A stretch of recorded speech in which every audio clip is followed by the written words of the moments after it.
to the Cyber 24 podcast, weekly podcast dedicated to helping businesses and governmental leaders better understand the often intimidating topic of cybersecurity so you can make better decisions for your organization. I'm Marty Carpenter of 24/9. I work in strategic communication, public affairs, government relations. I'm joined today by our guest cybersecurity expert, Matt Sorensen of Silicon Valley Bank. Matt, how you doing, man? It's been a little while since we've had you on the show. Good morning. Yes, it's been over a year. Well, looking sharp, looking good, looking like you've enjoyed the pandemic and some time to work from home, but we're glad to have you with us for what I think is some pretty interesting stuff going on. And maybe I suffer from a little bit of whatever the syndrome would be where I'm paying more attention to cybersecurity news, but it sure seems like it's been coming fast and furious lately. You know, sometimes when you do this podcast, there are weeks where you're like, okay, what happened? Did anything actually happen this week as we look back on it?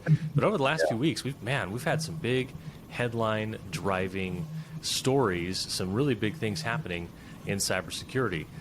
So, you know, you think about it, that gas prices haven't even really come down since the Colonial Pipeline was hit by hackers. And now we have another attack that's making headlines. Though before I jump into that, I want to stop and just talk Colonial Pipeline, because something happened just this morning that was in the news that I thought was really interesting, because it's something I've never heard of happening, and that is getting some money back from the cyber criminals. So in this case, it was a Russian group that perpetrated that attack and demanded, we've been saying a $5 million, sounds like the figure is actually closer to $4.4 million that was paid by the Colonial Pipeline to the hackers.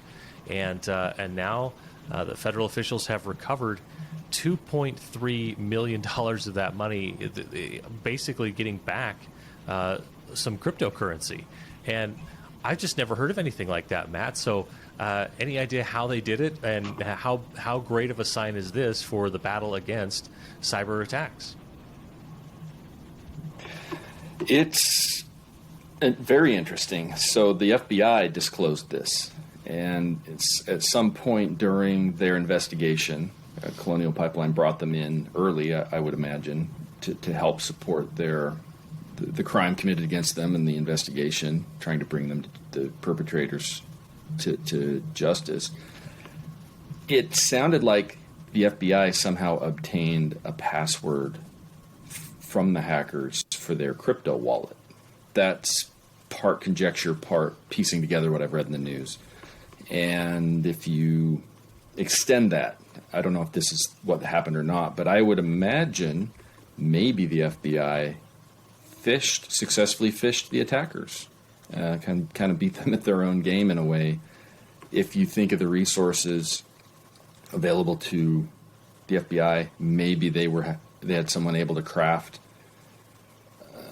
some pretty enticing phishing, presented it to the attackers, got them to buy it, got the password, jumped into the crypto wallet, and recovered some of the money.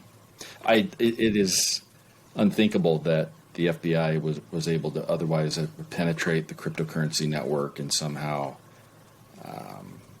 undo a blockchain ledger transaction or something of that nature to get the money back. That's not really feasible. I mean, that's what jumped out at me, is like, this is essentially the reason they trade in cryptocurrency, is that it's on the blockchain and there's no way to kind of go undo it. So interesting to see that might be the way that the federal officials went about it. But either way, boy, we just never get to ever say anything about how the victims came back and managed to get back some of their money, or undo some of the damage that was done. So a pretty big headline, I thought, this morning.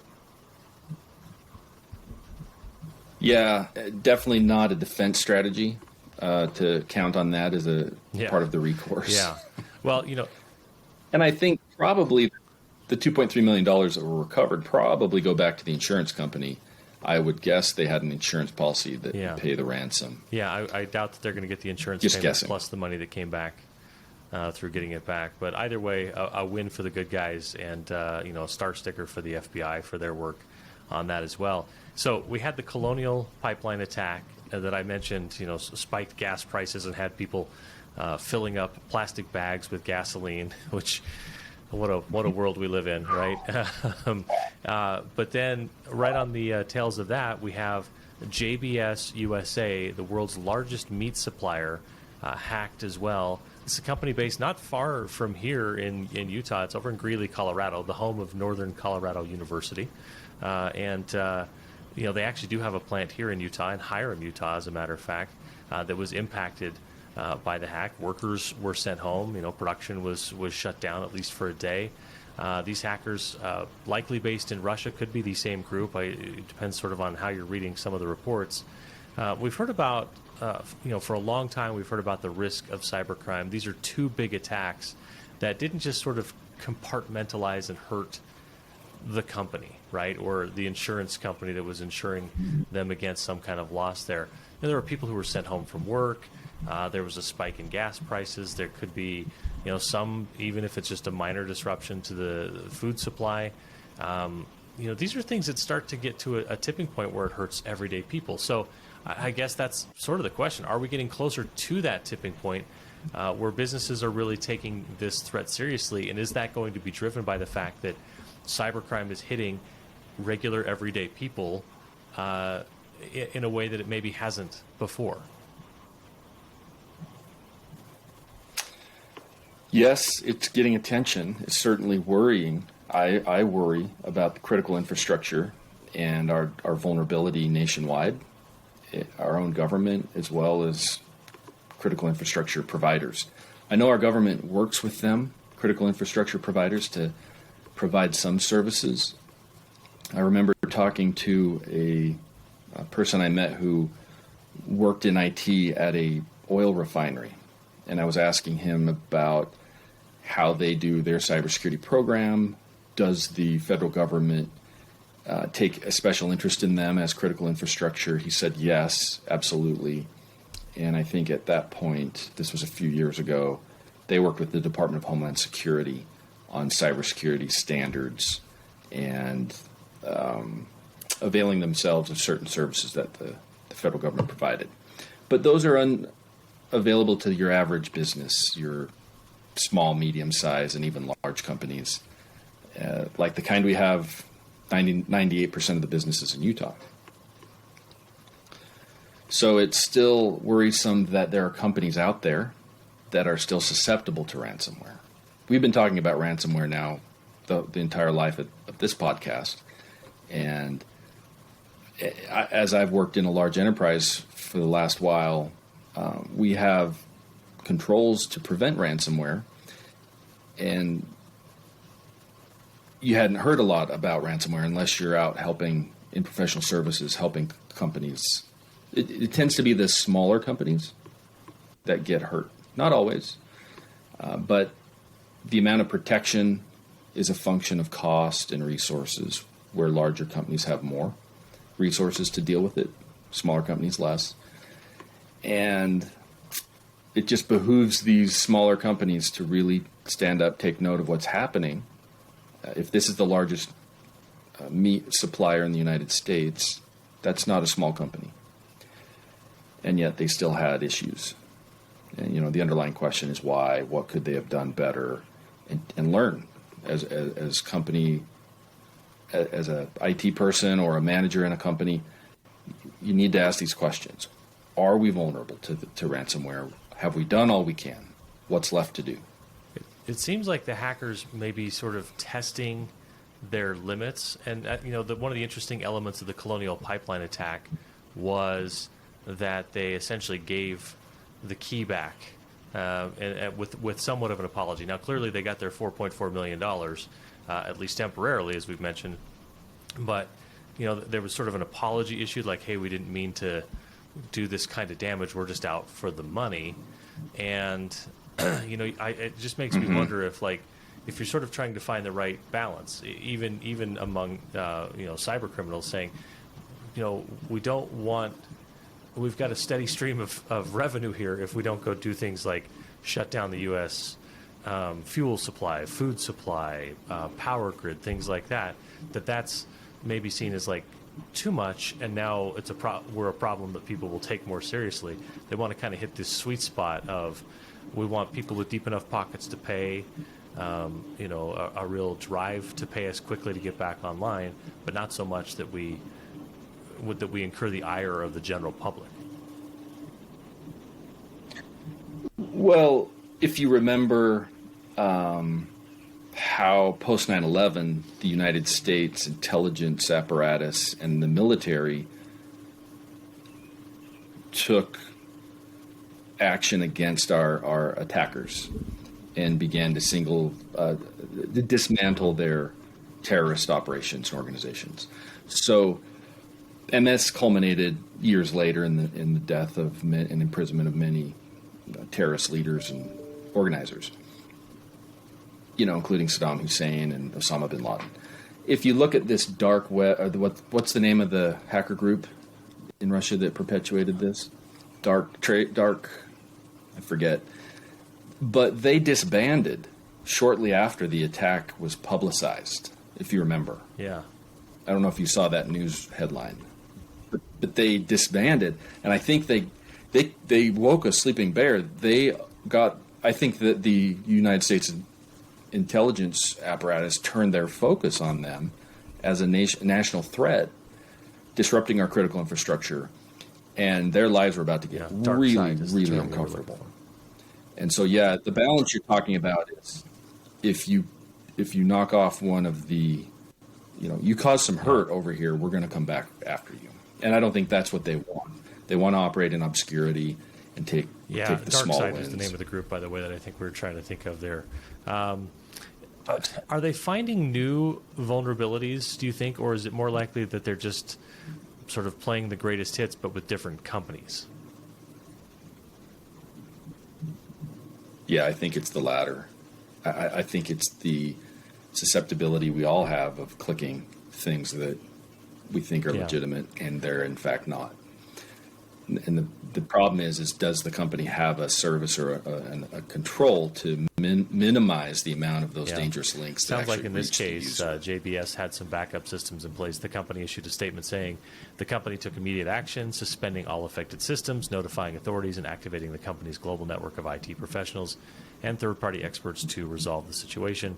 The company's backup servers were not affected, and it is actively working with the incident response firm to restore its systems as soon as possible. And really was, from all reports, a relatively minimal disruption. They were back up and going relatively in short order compared to the Colonial Pipeline that was down for several days. Yeah, but you have to think too, why do we know about it? If they had their backups and everything worked well as it's supposed to, we wouldn't have known about it. There wouldn't have been a disruption. So something didn't work, and they were disrupted. There was an impact to the supply chain, and great, they didn't have to pay the ransom, but partial success. That's what you got to fight for sometimes. They can't all be as big as evidently the Colonial Pipeline one was to recover that much money. But still small victories along the way. All right, time to take a break. But first, a reminder that Cyber 24 is presented each week by our friends at Valcom. Valcom is a Utah-based IT solutions and services provider with a drive for getting IT right, from ironclad to security to computing and beyond. Valcom's 35-plus years of experience mean they have the experience and the expertise to help your business from desktop to the data center. Check them out at VLCM.com. Back with more on the Cyber 24 podcast, presented by Valcom, right after this. If you're looking for protection from uncontrolled access, Salto can deliver the perfect solution tailored to your exact requirements to provide you with all the security, convenience, and control you need. With Salto, you install access control in a wire-free environment, so there's no need to hardwire the building. Because Salto runs on a virtual network, you can enroll or replace a lost key within seconds, making reprogramming and rekeying a problem of the past. See how Salto can make your access control and building security simpler and safer at VLCMtech.com/Salto. That's VLCMtech.com/SALTO. You've seen the headlines. Every 39 seconds, there's a new attempted cyber attack in the U.S. As the threat landscape becomes more complex, the need for security operations is greater than ever before. It's time to put experts in your corner. For something as important as your organization's security, having a named engineer and analyst paired with you is critical. Arctic Wolf is a leader in security operations, utilizing a cloud-native security analytics platform to deliver security operations as a concierge service. Arctic Wolf's Security Operations Center as a Service is always on guard, with security experts monitoring your environments 24/7. Don't become the next headline. Learn more about Arctic Wolf's redefined cybersecurity approach at vlcmtech.com/arcticwolf. That's vlcmtech.com/arctic-wolf.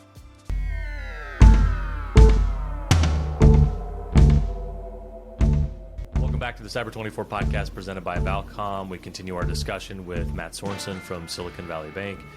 In addition to the attacks we spoke about in the previous segment, Matt, Colonial Pipeline, JBS meat packing plants, Chinese hackers also recently targeted the New York subway system as recently as back in April, according to the Metropolitan Transportation Authority, or the MTA.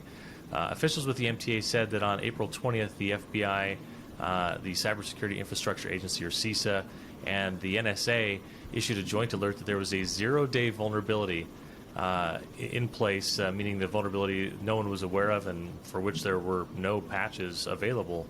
CISA issued recommendations for fixes and patches relatively in short order, and only 3 of the MTA's 18 systems were impacted. No employee information breach is the report, and there was no impact to customers or contractors. But it goes back to sort of the point we were talking about in the last segment, which is, well, you start to see attacks on really critical pieces to how our society functions. Now, in April, I imagine that the New York subway was still relatively a ghost town compared to what it is in a non-pandemic time, but still seemed interesting to me that there's just these little tests that seem to be popping up, and I'm sure I'm not the most sophisticated in putting the pattern together, but there are these little, if you think of like an old detective show, there's little pinpoints on the maps, and you're starting to run strings between them and see, well, we're getting tested in some really interesting ways. What do you make of that?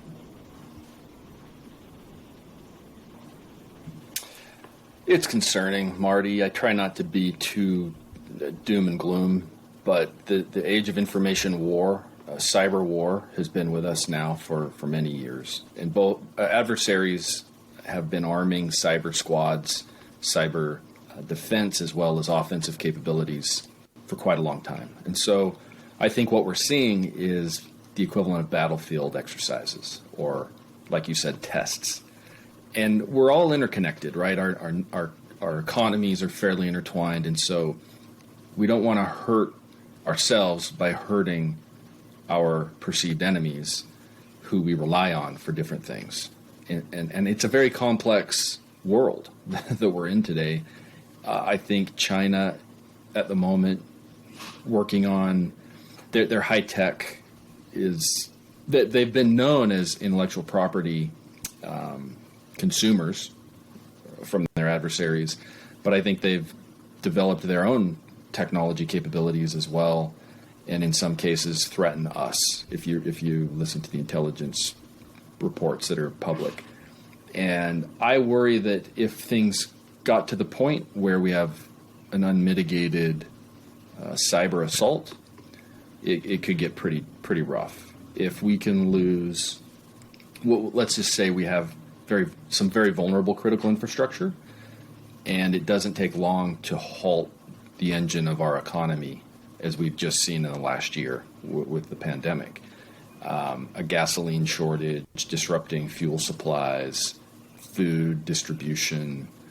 Things are fairly tenuously connected, and we're not built to withstand robust internet outages and I attacks. almost wonder if it's part of this is that we know we have a shortage of cybersecurity talent, right? We just have not developed the pipeline of talent to go take on the number of cybersecurity jobs that we either have now or what the demand will be in the future.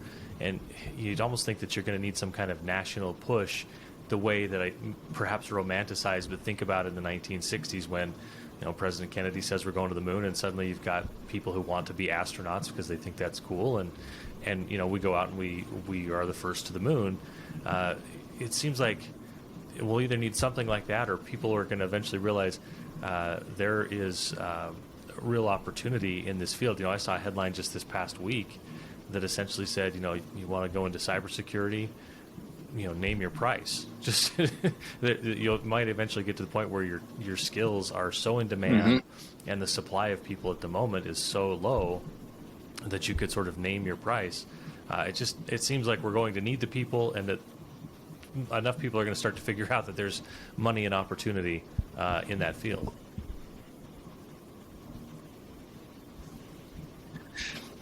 It's unprecedented, I think, right now. I remember in 2008 when the economic recession was in full swing, and I had a relative with a graduate degree who was not able to even get hired. He was unemployed, looking for work, and he was trying to get hired at Home Depot, and wasn't able.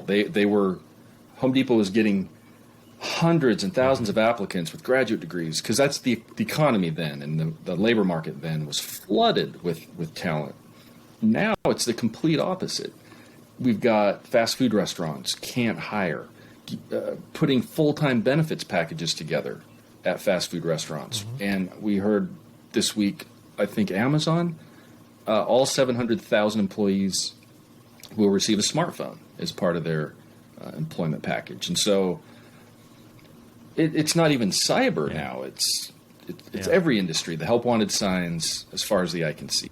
Now, some of the best advice I could give young people is what you just said. Get into cyber. And I think there's a barrier there. People think, oh, it's hard, it's complicated. In STEM, we've seen a real drop in STEM education compared to other degrees. We're trying to get more women into STEM, girls studying STEM. Increasing diversity in cybersecurity is an important goal. And I don't know how, I'm not a public policy maker, but it is a huge opportunity. Yeah.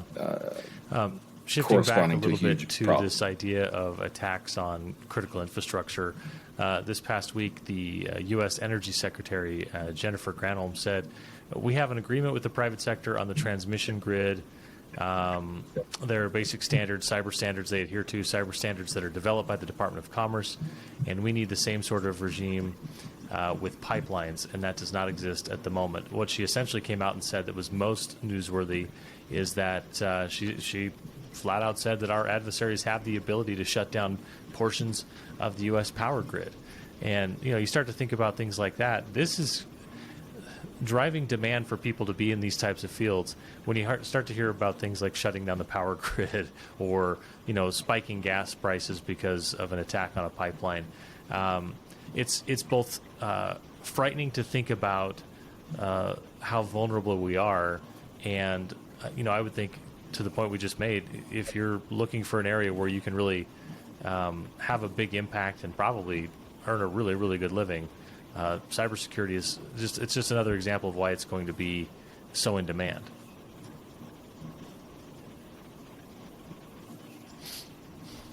And there are over a dozen different specialties in cyber that are various, different, that speak to different talents and skills, left brain, right brain, creatives. There's room under the tent, if you will, of cybersecurity for all kinds of people and professionals. It's not just the typical computer programmer hacker that you see in the movies.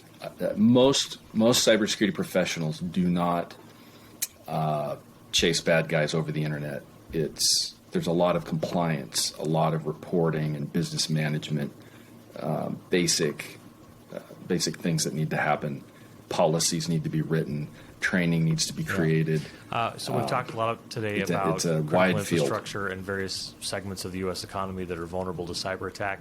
As we wrap up, Matt, I'm just wondering, any big takeaways? What would be the one big takeaway that you would want, a business leader or a governmental leader, an elected official, to take away from the discussion today?